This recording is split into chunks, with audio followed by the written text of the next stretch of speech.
السلام عليكم ورحمة الله وبركاته. ازيكم يا اصحابي؟ عاملين ايه؟ انا ام العيال ودول اولادي سوسو دودو لولو. انا النهاردة نفسيتي مية مية. ليه بقى؟ علشان خاطر امبارح كان عيد ميلادي وولادي حبايبي الحلوين دول جابولي حاجات حلوة حلوة حلوة. يا جماعة كل الامهات، نداء الى كل الامهات، ما تزعلوش على تعبكم مع اولادكم، عشان بكرة لما هتكبروا هتشوفوا من اولادكم حاجات جميلة هتفرح قلبكم قوي قوي قوي.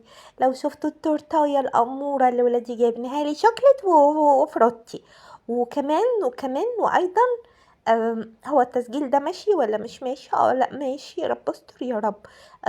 انا النهارده جايه عشان اقول لكم ان هم كمان جنب التورتايه اللي شوكليت وفروتي جابوا لي الهديه، العلبه الحلوه البينك دي وازازه البرفيوم الحلوه دي، ريحتها حلوه حلوه حلوه. يا سلام يا سلام يا سلام.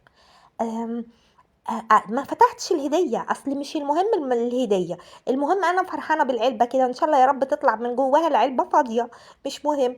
بس انا مبسوطة، انا مبسوطة جدا ان ولادي افتكروني وقدروني وجابولي الهدية الحلوة دي. والله قلت انتوا كمان غاليين عليا زي في غلاوة ولادي بالظبط، ومش هفتح الهدية الحلوة ديت الا قدام اصحابي.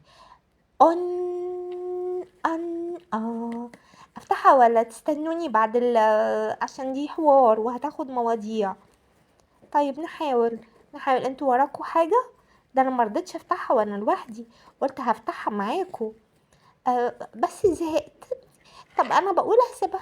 ايه ده؟ الله، ده جواها حاجات بتخرش. طب اقول لكم هفتحها واجيلكوا تاني عشان ما اطولش على حضراتكم، وانتوا اكيد عندكم اشياء في الحياة اهم مني بكتير. اوكي، باي باي.